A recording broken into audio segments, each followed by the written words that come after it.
Dahlia పువ్వులు ఇలాగ ఎంట్రన్స్లో వేసుకున్నాను. హాయ్ ఫ్రెండ్స్, నేను డాలియాస్ వేసాను కదా మన వింటర్లోని. దాని ఒక బల్బ్స్ ఇంకా ఫ్లవరింగ్ అయిపోయింది కదా, వింటర్ అయిపోయేసరికి ఆ ఫ్లవరింగ్ అయిపోతుంది. దాన్ని ఒక బల్బ్స్ నేను సేవ్ చేసుకుంటున్నాను నెక్స్ట్ ఇయర్కి. సో అది ఎలా స్టోర్ చేసుకుంటున్నాను అన్నది ఈరోజు ఈ వీడియోలో చూపిస్తున్నాను మీకు. చాలా సింపుల్ అండ్ ఈజీ ఇవి స్టోర్ చేయడం. ఇవి ఎందుకు స్టోర్ చేసుకోవాలంటే, మనం ఇప్పుడు నర్సరీలో తీసుకున్నాం అనుకోండి, మనకి అవి కలర్ ఏంటి అన్నది తెలియదు ఇనీషియల్ స్టేజ్లోనే తీసుకొచ్చేటప్పుడు. సో అవి ఫ్లవరింగ్ వచ్చాక తీసుకుంటే అవి చాలా కాస్ట్లీ ఉంటాయి. సో అలా మన డిఫరెంట్ కలర్స్ ఉండాలి అని అంటే చాలా ఎక్కువ ప్లాంట్స్ కొనుక్కోవాలి, ఎక్కువ కాస్ట్ పెట్టి. సో మనం ఈ ప్రొసీజర్ ఫాలో అయితే మన దగ్గర ఏ కలర్స్ ఉన్నాయో మనకు తెలిస్తే నెక్స్ట్ నర్సరీకి వెళ్ళేటప్పుడు మన దగ్గర లేని కలర్ మనం తీసుకోవచ్చు. ఈ బల్బ్స్ ఉన్నాయి కదా, ఇది నెక్స్ట్ ఇయర్కి సేవ్ చేస్తాను అన్నమాట. ఇది ఎలాగంటే, ఇవి మనకి బల్బ్కి హైట్కి ఇది కట్ చేస్తున్నాను. ఏ ప్లాంట్స్కి అయితే మనకి ఫ్లవరింగ్ అవ్వలేదు అంటే ఆ మొక్కలు ఇంకా బల్బ్స్ మనం సేవ్ చేసుకోవాల్సిన లేదు. ఎందుకంటే ఈసారి అవ్వలేదు అంటే అది ఇంకా నెక్స్ట్ సీజన్ కూడా అవ్వదు. సో అన్నెసెసరీ మనం అది సేవ్ చేసుకోవడం అనమాట.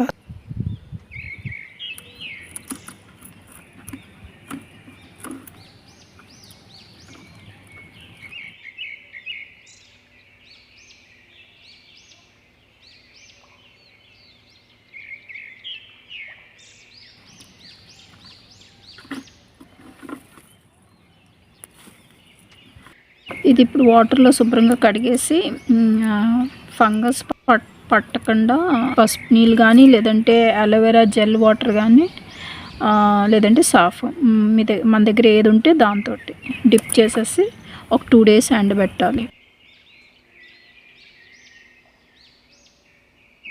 మనకి ఇప్పుడు ఎన్ని వచ్చినాయి, ఇదొకటి, ఇదొక కలరు, ఇదొక కలరు, ఇదొక కలరు, ఇదొక కలర్. సో 4 వచ్చాయి మనకి. దీన్ని మనం మల్టిప్లై చేసుకోవచ్చు. అది నేను నెక్స్ట్ సీజన్లో వేసేటప్పుడు మీకు చూపిస్తాను. వాటర్లో శుభ్రం కడిగేయాలి. ఇది నెక్స్ట్ ఏంటి అన్నది చూపిస్తాను. 2 days ఎండలో ఎండబెట్టిన తర్వాత మళ్ళీ దాన్ని ఎలా స్టోర్ చేయాలో కూడా చూపిస్తాను.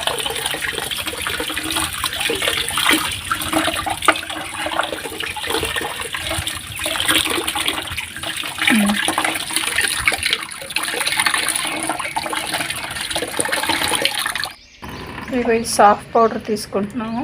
ఇది మీ దగ్గర లేకపోతే పసుపు కూడా వాడుకోవచ్చు. అంతే చాలు. ఇది యాక్చువల్గా ఎక్కువ పడిపోయింది, జస్ట్ కొద్దిగా వేస్తే చాలు, చిటికుడు. అంటే ఇది మనం నెక్స్ట్ ఇయర్ వరకు స్టోర్ చేయాలి కదా. సో ఫంగస్ పట్టకుండా ఈ ప్రికాషన్ అనమాట ఇది. అంతే, ఇలాంటి ట్రే బుట్టలో కానీ లేదంటే ప్లేట్లో కానీ ఒక 2 days ఫుల్ సన్లైట్లో ఎండబెట్టాలి.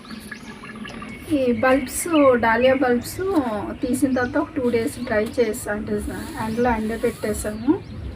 అవి డ్రై అయిన తర్వాత ఇలాంటి కార్డ్బోర్డ్ ఒక బాక్స్ ఒకటి తీసుకున్నాను. తీసుకొని ఇది ఇసుకతోటి, ఇదిగోటి ఇసుకతోటి ఇవి కప్పేసాను. ఇవి సో మిగతావన్నీ లోపల ఉన్నాయి. నా దగ్గర 4 బల్బ్స్ కదా, అంటే సో చిన్న బాక్స్ సరిపోయింది. మీకు ఎక్కువ బల్బ్స్ ఉంటే మనం పెద్ద అట్టపెట్టి తీసుకోవాలి. అండ్ ఇది ఏంటంటే మనం ఇసుకలో పెట్టాం కదా, సో అందుకని ఇదేంటి ఎలాంటి చోట పెట్టాలంటే ఇసుక వేడెక్కకూడదు అనమాట. కూల్గా ఉండే ప్లేస్లో పెడితే మనకి ఇసుక కూడా చల్లగా ఉండి ఏరేషన్ ప్రొవైడ్ చేస్తుంది బల్బ్స్కి.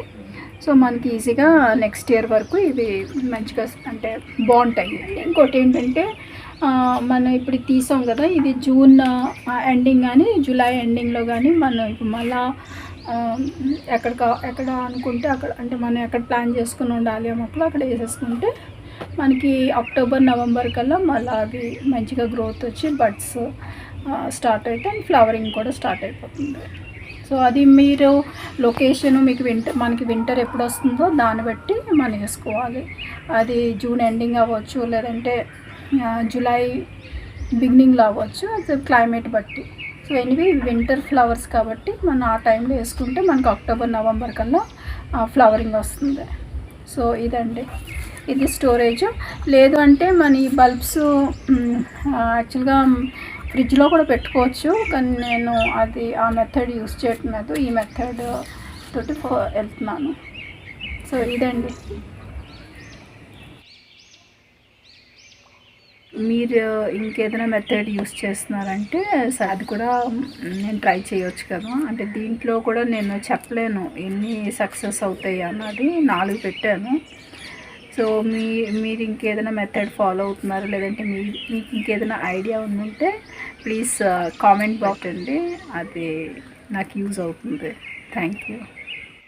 సో మీకు ఈ వీడియో నచ్చి ఉంటుంది అనుకుంటున్నాను. ఒకవేళ నచ్చి ఉంటే please like, share and subscribe. అలాగే కామెంట్ సెక్షన్లో కామెంట్ పెట్టండి. And also plus bell icon for my next video notifications. Thank you.